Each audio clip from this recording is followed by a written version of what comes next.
तो विधेयक पारित मान लिया जाएगा, और जैसे ही राष्ट्रपति का हस्ताक्षर हुआ ये एक्ट बन गया, कानून बन गया। अब कानून और विधेयक में अंतर क्या है भाई? विधेयक को कोई ताकत नहीं है, कोई बाध्यता नहीं है कि इसको माने कि ना माने, लेकिन कानून के अंदर बाध्यता है, आपको मानना पड़ेगा, क्योंकि किसी कानून का पारित होना पूरे जनता की स्वीकृति मानी जाती है, और लोकतंत्र में जनता की स्वीकृति ही अभिभावी होती है।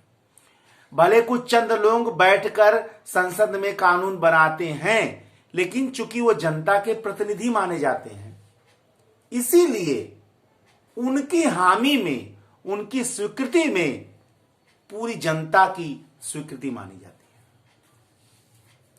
है। इसलिए जैसे ही राष्ट्रपति हस्ताक्षर करता है वो कानून बन जाता है। बिना राष्ट्रपति के हस्ताक्षर के क्या कोई विधेयक कानून बन सकता? तो उत्तर होगा नहीं। क्या उसके अंदर कोई शक्ति होगी? उत्तर होगा नहीं।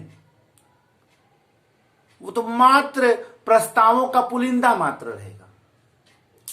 तो पहला ऑप्शन मैंने बता दिया, वो राष्ट्रपति चाहे तो रोक दे, चाहे तो अनुमति दे दे। लेकिन राष्ट्रपति के पास दो और ऑप्शन है। क्या ऑप्शन है भाई? राष्ट्रपति पुनर्विचार के लिए वापस भेज सकता है। ठीक है, पहला ऑप्शन, ना तो राष्ट्रपति इस पर अनुमति दे और ना ही पुनर्विचार के लिए भेजे, अपने पास रख ले, अपने जेब में रख ले। तो क्या होगा?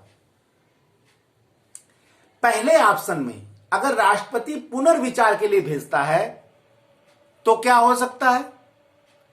तो संसद के दोनों सदन पुनः इसे पारित करें, पुरानी प्रक्रिया वही है पूरी, पुनः पारित करके अगर राष्ट्रपति के पास भेजे तो राष्ट्रपति के पास क्या ऑप्शन है? यानी विधेयक को दोबारा राष्ट्रपति के पास भेजा जाए, पारित करे, तो क्या होगा? 42वां संविधान संशोधन कहता था कि राष्ट्रपति को संसद द्वारा पारित कानून को, 42वां संविधान संशोधन तक की बात बता रहा हूं, कि राष्ट्रपति को संसद द्वारा पारित विधेयक को पर अनुमति देना ही देना है। 42वें संविधान संशोधन तक वो उसे पुनर्विचार के लिए नहीं भेज सकता या उसे इनकार नहीं कर सकता। अगर आ गया तो उसको देना ही पड़ेगा इजाजत। लेकिन 44वां संविधान संशोधन ये कहता है कि राष्ट्रपति एक बार पुनर्विचार के लिए विधेयक पुनः संसद के पास भेज सकता है, लेकिन अगर वह विधेयक दोबारा आ जाता है तो उस पर अनुमति देने के लिए राष्ट्रपति बाध्य है। यानी अगर पुनर्विचार के बाद दोबारा विधेयक आता है तो राष्ट्रपति को उस पर हस्ताक्षर करना ही है और वो कानून बन जाएगा। लेकिन एक तीसरा ऑप्शन है राष्ट्रपति के पास, समय की निर्धारण नहीं किया गया है, समय का निर्धारण नहीं हुआ है कि भैया वो 2 दिन में भेजेगा, 4 दिन में भेजेगा, 10 दिन में भेजेगा, 20 दिन में भेजेगा, 100, इसका निर्धारण नहीं हुआ। राष्ट्रपति कह देगा भैया भेजेंगे, जब मन होगा भेज देंगे, हम कहां इनकार कर रहे हैं।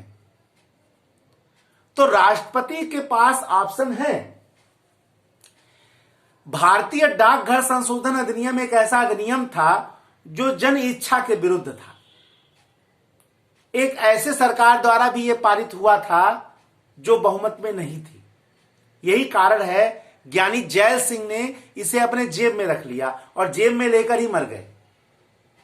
इस पर उन्होंने ना ही अनुमति प्रदान किया और ना ही पुनर्विचार के लिए भेजा। कहा जाता है कि राष्ट्रपति ने उस समय जेबी वीटो का प्रयोग किया था। तो राष्ट्रपति के पास तो जेबी वीटो है, वो कह देगा भैया हम पारित करेंगे लेकिन समय तो निर्धारित है नहीं, इसलिए जब मन पर करेगा तो पारित हम आपको भेज देंगे अनुमति डाल के। तीसरा ऑप्शन बहुत खतरनाक है, जिसका एक प्रमाण मैंने बताया, डाकघर संशोधन अधिनियम पर ज्ञानी जैल सिंह ने इसका प्रयोग किया था जब वो राष्ट्रपति थे। ठीक है, खैर वो अलग की बात है कि विवादित प्रश्न है, लेकिन आपको ऐसे प्रश्नों के बारे में जानना पड़ेगा। ठीक है, लेकिन इसके अलावा अगर सब चीज सामान्य है तो संसद के दोनों सदनों द्वारा विधेयक पारित होता है। जब तक पारित हुआ तो विधेयक रहा, और जैसे उस पर राष्ट्रपति का हस्ताक्षर हो गया वो क्या बन गया? कानून बन गया। और कानून बनते ही उसके अंदर बाध्यता की शक्ति आ गई, वह सब पर अभिभावी हो।